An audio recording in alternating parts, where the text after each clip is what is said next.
Call record ধরে জিয়া হত্যায় অভিযুক্ত মোজাফফর গ্রেপ্তার। ছদ্মনামে নিয়মিত কথা বলতেন জেনারেল মাসুদের সাথে। বাংলাদেশ সীমান্তের কাছে মিয়ানমারের নতুন সশস্ত্র গোষ্ঠীর তৎপরতা, জিরো টলারেন্স নীতিতে বিজিবি।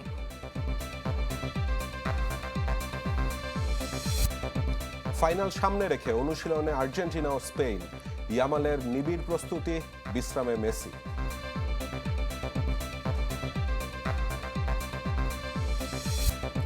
জুলাইকে ক্ষমতার হাতিয়ার বানাবে না বিএনপি, দিল্লির সাথে ন্যায্যতার সম্পর্ক চায় ঢাকা।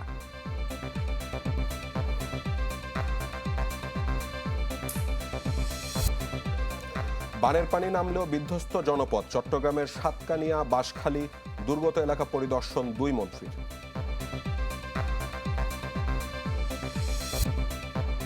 কলকাতা বিমানবন্দরের মসজিদে নামাজ আদায়ে নিষেধাজ্ঞা, রাজ্য জুড়ে প্রতিবাদ, নিয়ন্ত্রণে ১৪৪ ধারা।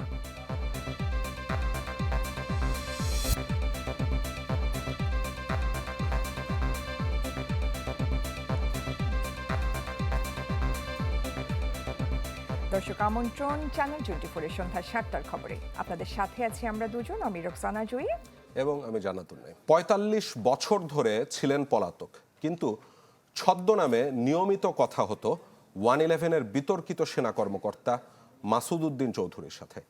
এই যোগাযোগের সূত্র ধরে গ্রেপ্তার করা হয় সাবেক রাষ্ট্রপতি জিয়াউর রহমান হত্যায় অভিযুক্ত মোজাফফরকে। আর চ্যানেল 24-এর হাতে এসেছে মোজাফফর ও মাসুদ উদ্দিন চৌধুরীর 2 বছরের কল রেকর্ড। মাসুদুর রহমানের রিপোর্টে জানবো বিস্তারিত। ১৯৮১ সালের ৩০ মে সেদিন চট্টগ্রামের সার্কিট হাউসে হত্যা করা হয় সাবেক রাষ্ট্রপতি জিয়াউর রহমানকে। গেল ৪৫ বছরেও যে হত্যা রহস্যের মীমাংসা হয়নি পুরোপুরি, জ্যোতি টেনেছে কিছু অজানা অধ্যায়। সে সময় চট্টগ্রামের কোতোয়ালি থানায় দায়ের করা মামলার কাগজ হাতে পেয়েছে চ্যানেল 24। এজাহারের বিবরণে দেখা যায় হত্যাকাণ্ডের সময় রাষ্ট্রপতি জিয়াউর রহমানের কাছে দাঁড়িয়েছিলেন মেজর মোজাফফর, যার ৬ নম্বর আসামি তিনি। এই ঘটনায় পরবর্তীতে সামরিক আদালতে যে বিচার হয় তার আগেই পালিয়ে যায় মোজাফফর। ১৭৩ বার সময় নিয়ে ২০০১ সালের ২৪ অক্টোবর সিআইডির পক্ষ থেকে সাক্ষ্য প্রমাণের অভাবের কথা জানিয়ে মামলার ফাইনাল রিপোর্ট দাখিল করা হয়। সে সাথে শেষ হয় জিয়াউর রহমান হত্যাকাণ্ডের বিচারের সব অধ্যায়। কিন্তু ঘটনার পাকচক্রে সেই পলাতক মেজর মোজাফফরই এখন সেনা হেফাজতে।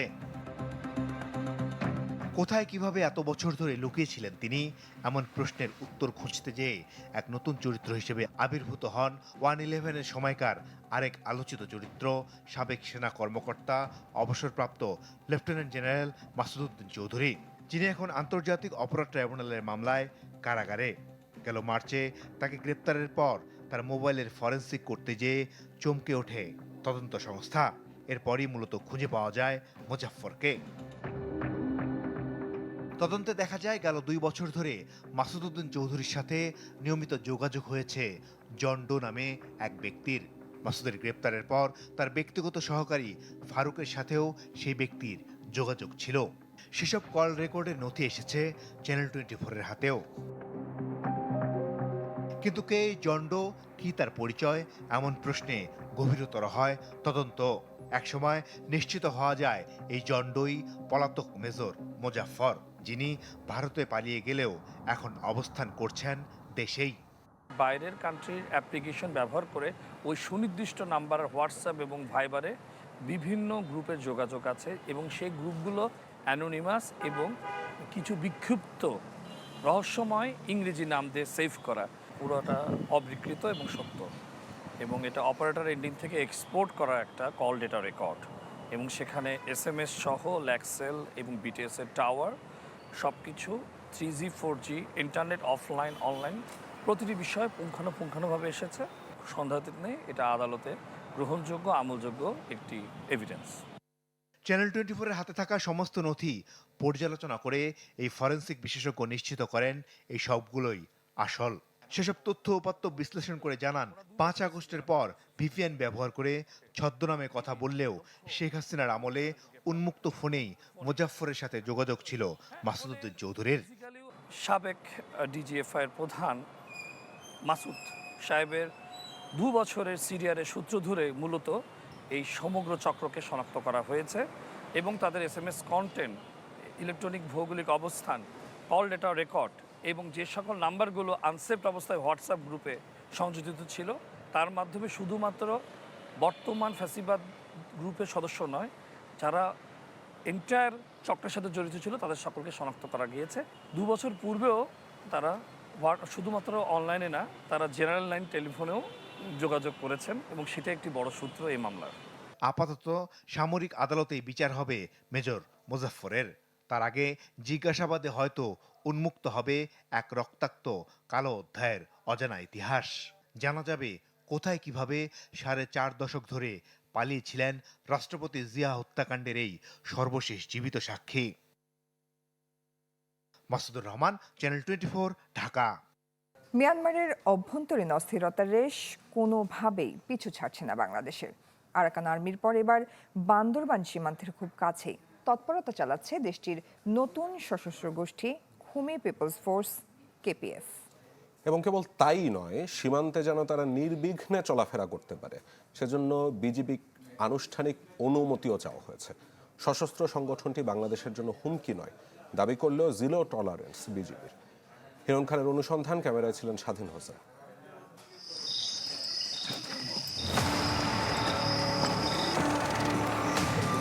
একটু অফ করতে।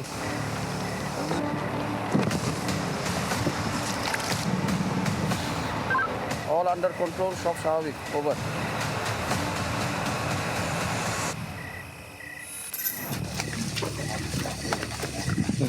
চলতি বছরের 7 জুন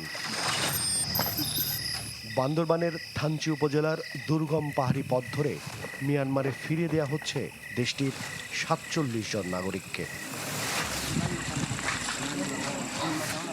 এরা রোহিঙ্গা নয়, বাংলাদেশ সীমান্তের 18 কিলোমিটার দূরে মিয়ানমারের চীন রাজ্যে পালেতোয়া অঞ্চলের খুমি জনগোষ্ঠী। অঞ্চলটিতে আরাকান আর্মির অত্যাচারের শিকার হয়ে তারা 5 জুন সীমান্ত পাড়ি দিয়ে ঢুকেছিল বান্দরবানে। 2 দিন পরে তাদের ফিরিয়ে দেয় বিজিবি। তবে এই নিরস্ত্র খুমি নয়, বাংলাদেশ সীমান্তরক্ষী বাহিনীর মাথা ব্যথার কারণ সশস্ত্র খুমিরা। আরাকান আর্মির হাত থেকে খুমি জনগোষ্ঠীকে রক্ষায় পালেতোয়া অঞ্চলের রাজনৈতিক সংগঠন Khumi national Congress party KNCP গড়ে তুলেছে তাদের সশস্ত্র শাখা, যার নাম খুমি পিপলস ফোর্স KPF। সংগঠনটি সীমান্ত এলাকায় কার্যক্রম চালাচ্ছে চলতি বছরের ফেব্রুয়ারি থেকে। তৎপরতা আরও জোরদার করতে বাংলাদেশ সীমান্তের কাছে অবাধ চলাচলের অনুমতি চেয়ে গেল 25 মে বিজিবিকে চিঠি দিয়েছে সশস্ত্র সংগঠনটি। বাংলাদেশের জন্য হুমকি তৈরি না করে সম্পর্ক স্থাপনের আকাঙ্ক্ষার কথা জানায় ওই চিঠিতে। তবে এর কোনো জবাব দেয়নি বিজিবি, বরং কোনো সশস্ত্র সংগঠনকে প্রশ্রয় না দিতে কঠোর অবস্থানে তারা। এবার দেখা যাক সীমান্তের কাছে কোথায় কিভাবে কার্যক্রম চালাচ্ছে KPF। অনুসন্ধানের শুরু বান্দরবানের থানচি বাজার থেকে। স্থানীয়দের কাছে জানতে চাই KPF সম্পর্কে। তারা বলছেন শুধু নাম শুনেছেন, দেখেননি কখনো। এই খবরের মাধ্যমে দেখতেছি আর কি, মিডিয়ার মাধ্যমে আর কি, ফেসবুকে লেখালেখি করে, ছবি দেখতেছি, ওইটা দেখতেছি, কিন্তু এমনি সরাসরি দেখি না। আগে থেকে পরিকল্পিতভাবে কোনো অস্ত্রধারী নাই এখানে, এখানে বাংলাদেশে নাই। কিন্তু আমরা সরাসরি কথা বলতে চাই KPF সদস্যদের সাথে। একটি নির্ভরযোগ্য সূত্র ধরে আমাদের গন্তব্য সীমান্তের 72 পিলারের দিকে। ঘুটঘুটে অন্ধকারে থানচির সাঙ্গু নদীপথে ঘণ্টাখানেকের যাত্রা, চারদিকে পাহাড় জঙ্গলে অজানা আতঙ্ক। আমরা এই দুর্গম এলাকা এবং এই যে পানিপথ আছে সেই পানিপথ দিয়ে আসলে সীমান্তের খুব কাছাকাছি যেতে চাই। একটা বিষয় এখানে সব থেকে গুরুত্বপূর্ণ, সেটি হচ্ছে এই যে জায়গাটিতে আমরা যাচ্ছি এটি পুরো হাই অ্যালার্টে রয়েছে।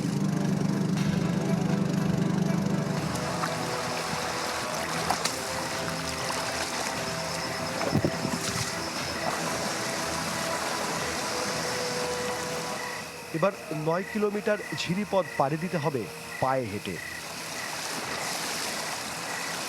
অন্ধকারে এই ঝিরি দিয়ে হাঁটা কি যে কষ্টের।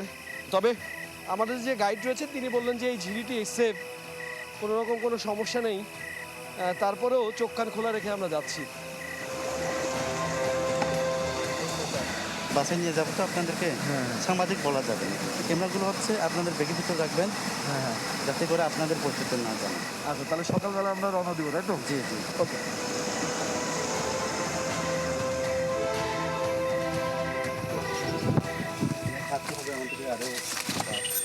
এদিক দিয়ে যেতে হবে, এদিক দিয়ে নামতে হবে না?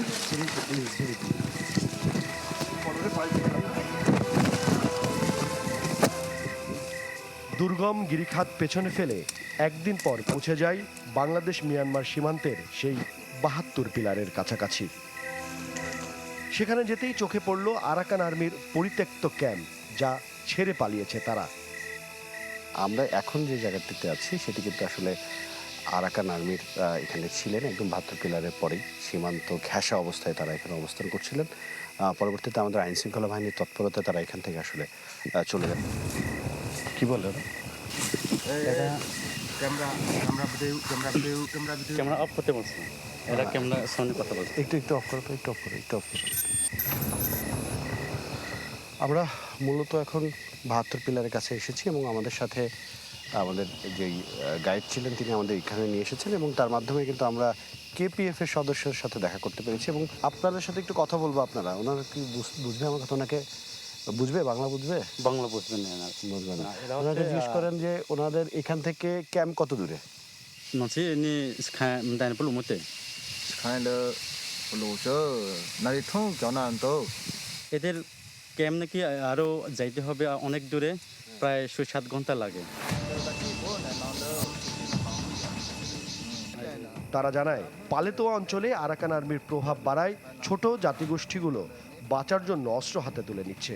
তাদের দাবি বাংলাদেশে প্রবেশ করবে না, শুধু সীমান্ত রেখায় অবস্থান করবে কেপিএফ।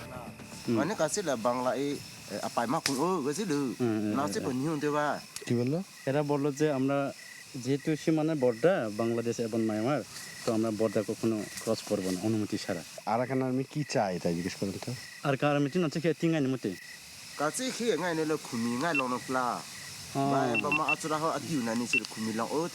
এরা বললো যে মায়ানমার দেশের আর কানা যেহেতু বর্তমানে যে চলমান অবস্থা যে যুদ্ধ চলতেছে, ওখানে হচ্ছে খুনিদেরকে জোরপূর্বক করে হচ্ছে ছেলেদেরকে নিয়ে যায় এবং যুদ্ধক্ষেত্রে জোরপূর্বক করে আর মেয়েদের প্রতি হচ্ছে বিভিন্ন ধরনের এরা অত্যাচার নির্যাতন করে।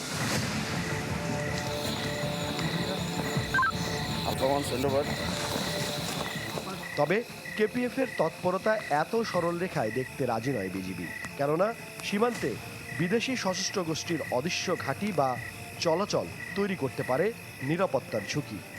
আমাদের ইমানি দায়িত্ব নিয়ে আমরা এখানে দায়িত্ব পালন করছি, সেখানে আসলে কোনো ধরনের সংগঠনের কোনো বিন্দুমাত্র সুযোগ নেই আমাদের সীমান্ত অতিক্রম করে ভেতরে আসা। আমাদের দেশের বাইরে, সীমানার বাইরে বিভিন্ন সময় বিভিন্ন ধরনের সংগঠন তারা কাজ করতেই পারে।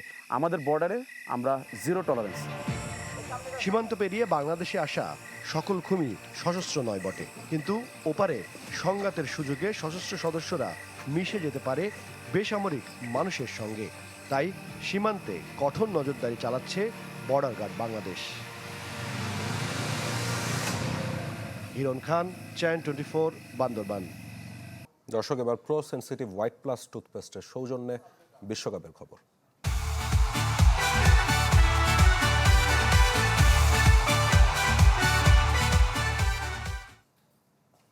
বিশ্বকাপ ফাইনালের শহর নিউ ইয়র্কে পৌঁছেছে আর্জেন্টিনা। তবে বজ্রসহ বৃষ্টির কারণে ক্যানসাস বিমানবন্দরেই দীর্ঘ অপেক্ষা করতে হয় আলবিসেলেস্তেদের। অসন্তোষ থেকে আবারও একই রকম অঙ্গভঙ্গি করেন এনসো ফার্নান্দেস, যেমনটা ইংল্যান্ড ম্যাচে গোল দিয়ে করেছিলেন। ফাইনালের আগে 2 সেশন অনুশীলনের সুযোগ পাবে আর্জেন্টিনা।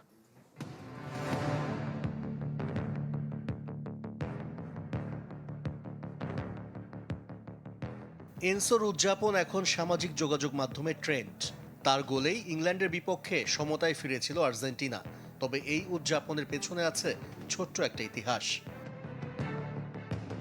1958 সালে ইতালীয় শিল্পী মারিয়া পেরেগোর একটি চরিত্র তোপো গিগিও 80 ও 90 দশকে লাতিন আমেরিকায় শিশুদের কাছে যা বেশ জনপ্রিয়তা পায়। সেই চরিত্রের সংলাপ ছিল ঘুমানোর সময় হয়েছে। সাবেক ইংলিশ ফুটবলার জো কোলকে উদ্দেশ্য করেই কি তাহলে এমন অঙ্গভঙ্গি করেছিলেন এনসো ফার্নান্দেস? কারণ ম্যাচের আগের দিন মেসিকে ঘুম পাড়িয়ে দিবে বলে বিতর্কিত মন্তব্য করেছিলেন জো কোল। তবে এনসোই প্রথম নন, এর আগেও একই উদযাপন করেছিলেন সাবেক তারকা হুয়ান রোমান রিকেলমে। 2001 সালে বোকা জুনিয়র ও রিভার প্লেটের মধ্যে ম্যাচে গোল করার পর প্রেসিডেন্সিয়াল বক্সের সামনে এমন অঙ্গভঙ্গি করেন তিনি। সেই সময় ক্লাবের সাথে চুক্তি সংক্রান্ত বিরোধ চলছিল রিকেলমের। তখন থেকে আর্জেন্টিনায় এই উদযাপন বিদ্রোহ আর অসন্তোষের চিহ্ন প্রকাশ করে। 2022 বিশ্বকাপ কোয়ার্টার ফাইনালে নেদারল্যান্ডসের বিপক্ষে পেনাল্টি থেকে গোল করে লুই ফন হালের সামনে এসে তোপো গিগি উদযাপন করেন মেসি। ম্যাচের আগের দিন প্রেস কনফারেন্সে মেসিকে নিয়ে সমালোচনা করেছিলেন ডাচ কোচ। আবারও এই অঙ্গভঙ্গি করে আলোচনায় এনসো ফার্নান্দেস, কারণ নির্ধারিত সময়ে ফাইনালে শহরে পৌঁছাতে পারেনি আলবিসেলেস্তেরা। বজ্রপাতের কারণে দীর্ঘ সময় ক্যানসাস বিমানবন্দরে কাটাতে হয় মেসি আলভারেজদের। যখন নিউ ইয়র্ক হয়ে নিউ জার্সিতে পৌঁছান তখন মধ্যরাত, যে কারণে বিশ্রামের সুযোগও কম পেয়েছে আর্জেন্টিনা। এদিনই অনুশীলনে নামবে বর্তমান চ্যাম্পিয়নরা, যা গণমাধ্যমের জন্য 15 মিনিট উন্মুক্ত থাকবে। আশিক রুদ্র, চ্যানেল 24। মেসির কোলে থাকা সেই ছোট্ট শিশুই বিশ্বকাপ ফাইনালে আর্জেন্টিনার প্রতিপক্ষ। এলেমটেনের বিপক্ষে খেলতে মুখে আছেন লামিন ইয়ামাল। আর বিশ্বকাপ ইতিহাসে তৃতীয় সর্বকনিষ্ঠ ফুটবলার হিসেবে ফাইনালে নামবেন স্পেন তারকা। বিশ্ব ফুটবলের দুই প্রজন্মের দুই তারকা লিওনেল মেসি ও লামিন ইয়ামাল। 2007 সালে ধারণ করা মাত্র 6 মাস বয়সী ইয়ামালকে তরুণ মেসির গোসল করানোর ছবি আলোড়ন তুলেছে ফুটবল বিশ্বে। আর এবার সেই দুই ফুটবলারেরই দেখা হতে যাচ্ছে শ্রেষ্ঠত্বের মঞ্চে। সম্প্রতি এক সাক্ষাৎকারে স্প্যানিশ তারকা জানিয়েছেন, বিশ্বের অন্যতম সেরা ফুটবলারের বিপক্ষে সবচেয়ে বড় মঞ্চে খেলার সুযোগ পাওয়া তার কাছে বিশেষ কিছু। আমি এখন কিছুটা বড় হয়েছি, লিওর বয়সও বেড়েছে, কিন্তু তার সাথে খেলার সুযোগ হয়নি। বিশেষ করে ফিনালিসিমা যেহেতু মাঠে গড়ায়নি, তাই এই ফাইনালটি আমার জন্য অনেক বড় একটা সুযোগ। আর্জেন্টিনা স্পেন ফাইনাল ছাপিয়ে এই লড়াইটা যেন বার্সেলোনার অতীত বনাম বর্তমান। ব্লগরানারদের কিংবদন্তি ফুটবলার এলেমটেনের মুখোমুখি দাঁড়িয়ে সাম্প্রতিক সময়ের কাতালান সুপারস্টার ইয়ামাল। বর্তমান চ্যাম্পিয়ন আর্জেন্টিনা ফাইনালে ওঠার পরই খোঁচা দিয়েছেন সাবেক স্পেন ফুটবলার ইকার ক্যাসিয়াস।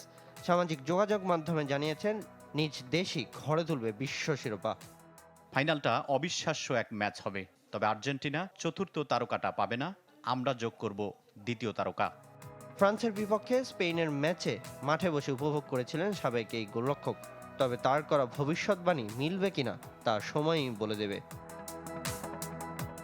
সামিনিয়া sir, channel 24। জুলাই সনদ নিয়ে বিভ্রান্তি সৃষ্টির চেষ্টা করছে বিরোধী দল, এই মন্তব্য করেছেন স্থানীয় সরকার মন্ত্রী ও বিএনপি মহাসচিব মির্জা ফখরুল ইসলাম আলমগীর।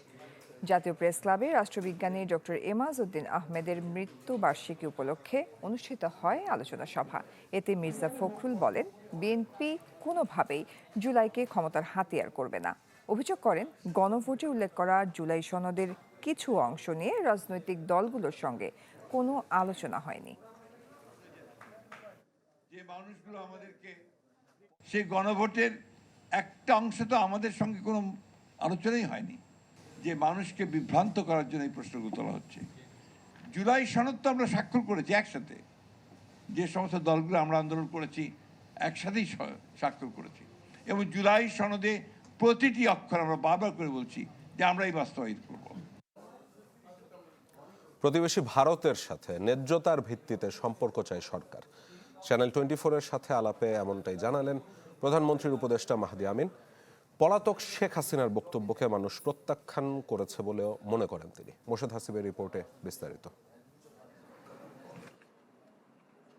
অভ্যন্তরীণ আইন শৃঙ্খলার নাজুক পরিস্থিতি, ভঙ্গুর অর্থনীতি ও সামাজিক কাঠামোর চ্যালেঞ্জ এমন পরিস্থিতিতে গত 17 ফেব্রুয়ারি সরকার গঠন করে বিএনপি। এরপরেই 180 দিনের অগ্রাধিকার ভিত্তিক কর্মপরিকল্পনা জানায় সরকার। এরই মধ্যে অতিবাহিত হয়েছে 5 মাস। কতটা সফল হলো সরকার তার মূল্যায়ন জানতে কথা হয় প্রধানমন্ত্রীর উপদেষ্টা ও প্রধানমন্ত্রী কার্যালয়ের মুখপাত্র মাহদি আমিনের সাথে। যেমনটা আপনাকে প্রশ্ন করেছিলাম, খোলামেলা কথা বলেন চাঁদাবাজি, আইন শৃঙ্খলা পরিস্থিতি অবনতি এবং সাম্প্রতিক বন্যা পরিস্থিতি নিয়ে। জানান মানুষের আস্থা ফেরাতে কাজ করছে সরকার।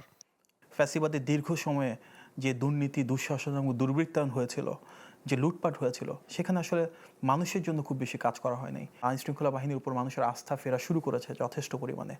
বিচ্ছিন্নভাবে হয়তো কিছু বিষয় করতে পারে, তবে ইন জেনারেল সত্যিই যে পুলিশ এবং প্রশাসন জনগণের সেবা করছে সেটা আজকে প্রতিফলিত হচ্ছে বিভিন্ন কর্মকাণ্ডে। সরকারের পররাষ্ট্রনীতি ও সংস্কার কার্যক্রম বাস্তবায়ন নিয়েও কথা বলেন মাহদি আমিন। জানান মালয়েশিয়া ও চীন সফরে রাজনৈতিক সম্পর্কের উন্নতি হয়েছে। প্রতিবেশী ভারতের সাথেও ন্যায্যতার ভিত্তিতে সম্পর্ক চায় সরকার। বাংলাদেশের জন্য খুব গুরুত্বপূর্ণ তিস্তা মহাপরিকল্পনা, সেখানে যেমন চীন ভূমিকা রাখতে পারে, right from the planning phase, এগুলো নিয়ে আমাদের ডিটেল আলোচনা হয়েছে। একই সাথে বাংলাদেশের জন্য গুরুত্বপূর্ণ একটা নতুন দ্বার উন্মোচন করা সম্ভব থ্রু দ্য ইকোনমিক করিডোর। তবে সেই সুসম্পর্কের ভিত্তি হতে হবে ফেয়ারনেস, ইকুয়ালিটি, জাস্টিস। আমরা চাই আমাদের নিকটতম এই প্রতিবেশীর সাথে আমরা আমাদের trade, investment, export, import, education, health care, tourism সব জায়গাতে কোলাবোরেশন বাড়াবো। But at the same time আমরা নিশ্চিত করব বাংলাদেশের স্বার্থ, বাংলাদেশের সার্বভৌমত্ব, আমরা নিশ্চিত করব জনগণের কল্যাণ, এবং আমরা অবশ্যই নিশ্চিত করব সবার আগে বাংলাদেশ। প্রশ্ন ছিল পলাতক সাবেক প্রধানমন্ত্রী হাসিনা ও তার দলের কার্যক্রম নিষিদ্ধ আওয়ামী লীগ নিয়ে। সাফ জানিয়ে দেন ফ্যাসিবাদকে প্রত্যাখ্যান করেছে দেশের জনগণ।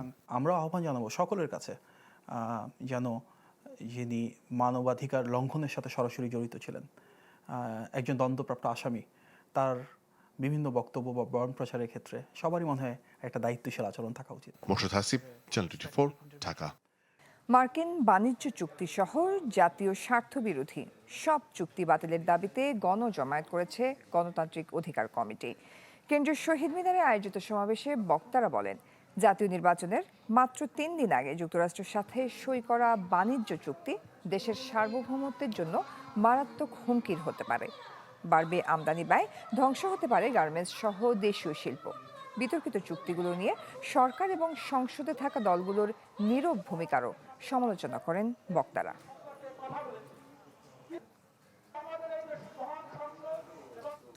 বানের পানি নামলেও চট্টগ্রামের সাতকানিয়া, বাঁশখালী এখনো বিধ্বস্ত জনপদ। ঘুরে দাঁড়ানোর সংগ্রামের মাঝেই জেঁকে বসেছে ক্ষতি পুষিয়ে ওঠার দুশ্চিন্তা। কেননা বন্যায় কেউ কেউ আটকে গেছেন ঋণের জালে, অনেকের আবার সামর্থ্য নেই ক্ষতিগ্রস্ত ঘর পুনর্নির্মাণের। নিজের কষ্টার্জিত অর্থ সাথে কিছু টাকা ঋণ নিয়ে মাছের চাষ করেছিলেন সাতকানিয়ার কেউচিয়ার সৌদি প্রবাসী আফসার মিয়া। ভয়াবহ বন্যায় ভেসে গেছে তার খামারের সব মাছ। অনেক স্বপ্ন নিয়ে মাছের প্রকল্পটি শুরু করলেও এখন ঋণ পরিশোধই তাকে ফেলে দিয়েছে চরম দুশ্চিন্তায়। এর আগে 2023 সালে একই ক্ষতির মুখে পড়লেও তা এখনো পুরোপুরি কাটিয়ে উঠতে পারেননি। তার মতো এমন অসংখ্য নিঃস্ব মানুষ এখন সাতকানিয়া, বাঁশখালী জুড়ে। এই পুকুরটা প্রায় 3 লাখের উপরে মাছ চাষ করা হয়েছিল। বিগত 2023 সালেও ডুবছিল, ওই সময় কোনো ক্ষতিপূরণ পাই নাই। এইবারও ডুবে গেছে, চেষ্টা করছি অনেক, পারি নাই। আপনাদের মাধ্যমে আকুল আবেদন করবো প্রাণী মৎস্য অধিদপ্তরের কাছে, যে যারা এইভাবে মৎস্য চাষ করছে তাদেরকে যাতে একটু তদন্ত করে ক্ষতিপূরণ দেওয়া হোক। সড়কের এই বেহাল চিত্র ছদাহা ইউনিয়নের ফকিরহাট এলাকার। পুরো এলাকায় বেশ কয়েক জায়গায় সড়ক ভেঙে যোগাযোগ বিচ্ছিন্ন। নিজ উদ্যোগে আপাতত চলাচলের ব্যবস্থা করছেন স্থানীয়রা। এই মেন সড়কটা মানে বিভিন্ন জায়গায় এভাবে মানে হাঙ্গর কালের যে বন্যার পানি এসে আমাদেরকে কি একদম তছনছ করে দিছে। এই রুটটা যেন তাড়াতাড়ি সংস্কারের কাজ চলে। আর একটা রুট হাতে মেন সড়ক হাইওয়ে রুটের সাথে এটা হলো সারাবট্টলের রুট, এটাও ভেঙে গেছে। সাতকানিয়ার হাঙ্গর খাল এটি, যার বাঁধ ভেঙে লোকালয়ে ঢুকেছিল পানি। এই ভাঙা বাঁধ নিয়ে এখন আতঙ্কে এলাকাবাসী। এই হালার ফার যতক্ষণ পর্যন্ত ন বাঁধে অতক্ষণ আরা দিশা হারা। একটা সিএনজি চলার মতো একটা পরিবেশ তৈরি করে দিতে হবে, এখনো পর্যন্ত করে নাই। আমরা নিজ উদ্যোগে, এলাকাবাসীর উদ্যোগে ওই বেড়িবাঁধটা বাঁধার জন্য প্রস্তুতি নিছি আর কি। বানে ক্ষত বিক্ষত সাতকানিয়া, বাঁশখালী জুড়ে এখন এমন টুকরো টুকরো সব হারানোর গল্প। ক্ষতিগ্রস্তদের সামনে বড় চিন্তার কারণ ঘুরে দাঁড়ানোর রসদ। সেই সাথে এখনো রয়েছে ত্রাণ বিতরণে বিশৃঙ্খলার অভিযোগ।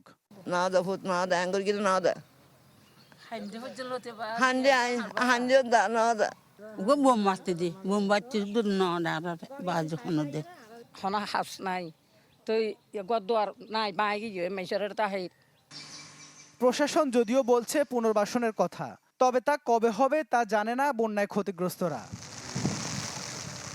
ইবেন মির, চ্যানেল 24, চট্টগ্রাম।